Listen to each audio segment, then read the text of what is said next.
We are going to talk instead about executive skills and your teenager. And if you missed it last week, I presented this link that has a questionnaire. I think there's 33 questions on that. There's actually 2 questionnaires, one for you and one for your teenager. What you do is you fill this questionnaire out, and you rate everything on a scale of 1 to 7, from yes, definitely, that sounds, I totally agree, or I totally disagree. And it tells you where your teenager might have executive skills weaknesses, but it also tells you what their strengths are, which is really, really important, because we want to be able to use those strengths to prop up some of those weaknesses, okay? Plus that we really want to celebrate their strengths so they don't feel like they're a giant pain in the butt or that they're not able to do anything, because that's certainly not the case.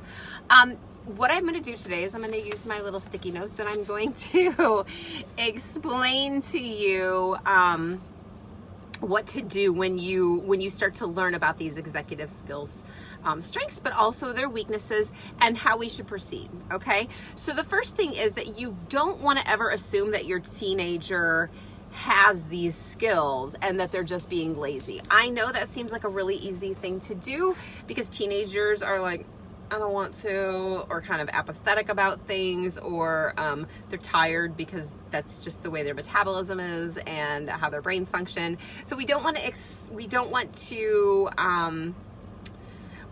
to say, well, they're just being a teenager, when actually it really could be that they don't have these skills. So assume that they just need some help in these areas. And when you do that and you assume that they do need help, then we can start taking the steps we need to be able to prop these skills up, and to create some sort of plan to help them create, like have supports, or to really start strengthening these skills before we get to the point where it's too late to strengthen them, because we want them to have these abilities like impulse control, forethought, metacognition, planning skills, goals, and how to reach goals before they get out of high school and leave your house, because by then it's like too late, right? So we want to handle it while we still can. The second thing you want to do is you have to help them develop a plan on how to strengthen these skills, because they're not going to learn it from just watching you. Unfortunately, it's not like when they were little, when they were toddlers, and they learned how to do things because they watched and mimicked. We're not doing that with executive skills, because it's actually a brain function, or a brain, I guess function is the right word, skill. It's not like I just haven't seen this before. It's that I really literally don't know how to make my brain do that. So we want to create ways for their brain to start understanding how to do that. Okay, so you really have to help them. You have to come up with a plan. This is a great time to really work with a coach. This is something that, yes, I do work with teenagers with in my classroom, in my own house, in my coaching. So finding a coach that can help them develop these steps that they need to take, or really working with their teacher, working with a counselor, somebody that can help you come up with a plan that works for you and for your teenager to start developing these skills. Because when they develop them, they're not so anxious about messing up, their anxiety goes down, and their confidence goes up. And that's really what we're looking at, is let's reduce the anxiety, let's start propping up the confidence so that they can feel successful and really be successful. We know that teenagers want to be right. They want to be in control. They want to get the heck out of your house and get on with going. The thing is that we can use this to our benefit, okay? We know they're not always right. We know that they don't know everything they think they know. And we know that they're sure as heck not ready to like pay their own bills and get out of their house.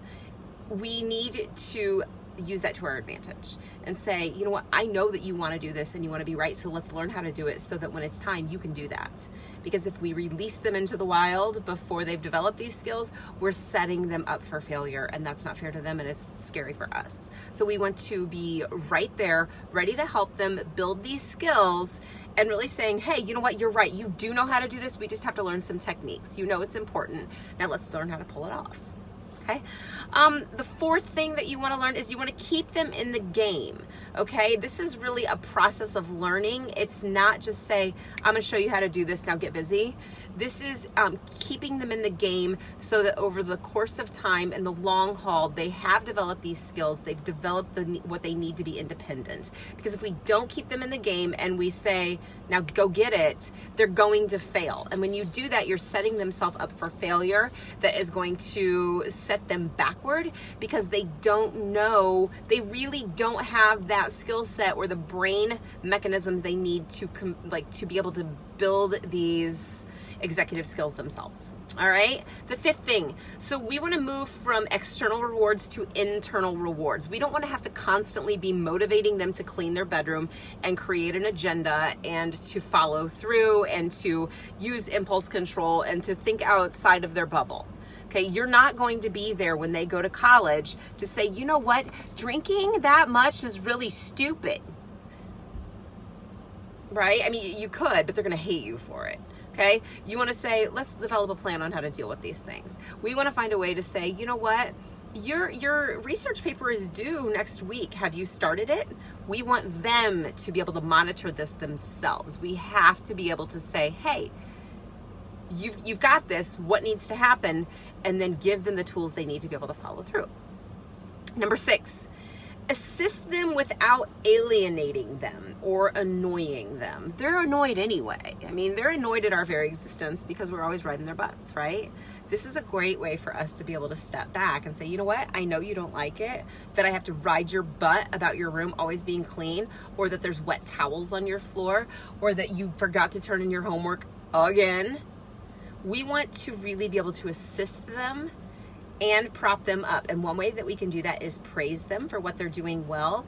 And the way that we know what we can praise them for is to do that executive skills assessment and say, hey, look at what you're really, really good at here. You're killing it with organization, or you're really killing it with, your impulse control or your emotional control, and being able to tell them what they're doing well.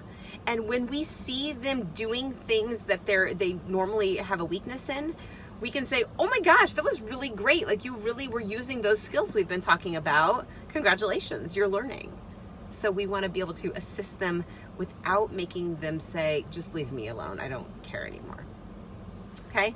Number 7, I want you to consider their own development and capacity to do these things. Okay. We would not ask a 5-year-old to get in the car and go pick up some milk at the grocery store because they don't have the skills to drive a car, or go to the grocery store, or pay for the milk, or do any of those things.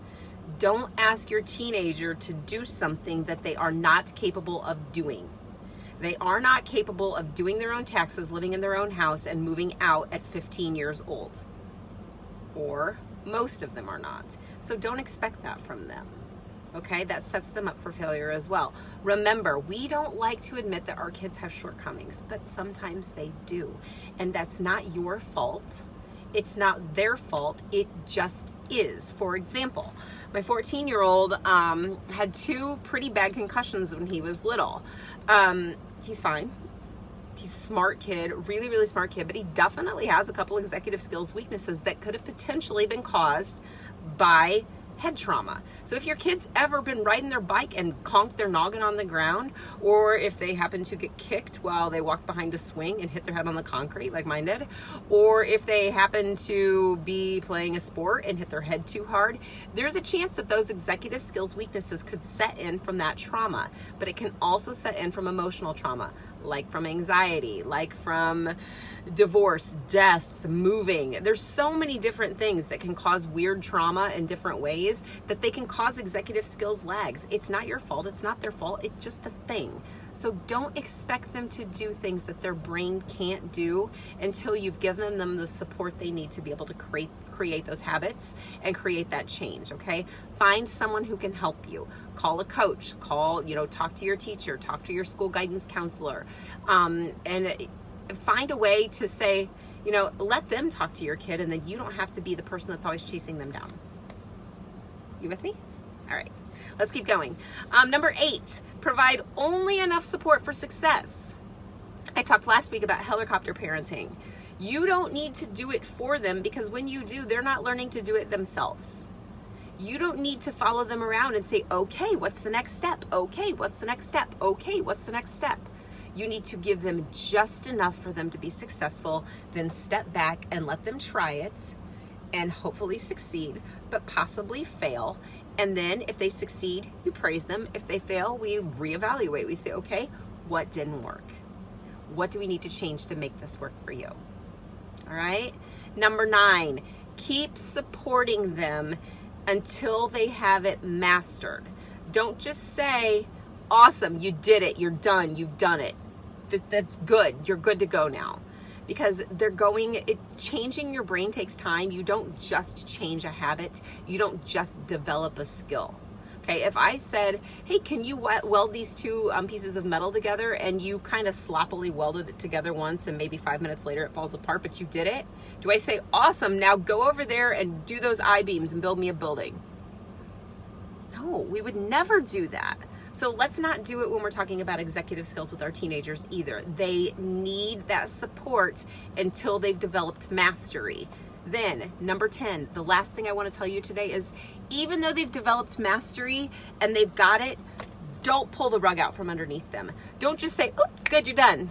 Gradually pull those supports away, okay? So if what you're doing is you've set an alarm on their phone and you've said, okay, when this alarm goes off, that means you need to get up, and here's your list of things to doing, maybe say, okay, I'm going to give you the list. I need you to set your own alarm. And then they start setting their own alarm. And instead of reminding them every night to set their alarm, try and let them remember to do it on their own.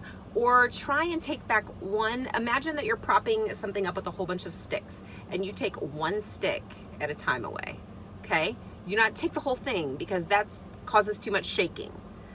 Don't set them up to fail. Set them up to succeed, and do that by really giving them what they need. Praise them when they're doing well, and have a system set up so that they know what the expectations are, they know how to be successful, and you have a way to know that you are getting them where they need to be. All right, that's what I have for you this week. If you haven't picked up that executive skills questionnaire yet, I'm going to post that link underneath this video again, so you can do that. It's going to ask you for your name and email address. When you do that, it will open up the form. You can print it. You can print 2 copies, one for you, one for your kid, one for you, one for your sister, whatever. And it's going to send you a reply that I did last week that talks about the results of that quiz. And it will also get you on my email list to get my weekly email, where I talk about things like executive skills and anxiety and confidence, and sometimes send you yummy recipes and just funny, hilarious things. So I hope this was helpful for you. I hope that you will invite your friends to this page, that you will invite them to sign up to get this questionnaire as well, because my goal is really, really to be able to make our teenagers as fantastic as I know they are. You guys, thanks for tuning in this week, and I will be back next Thursday with another video for you. Take care, enjoy this beautiful weather, and I will see you soon. Bye-bye.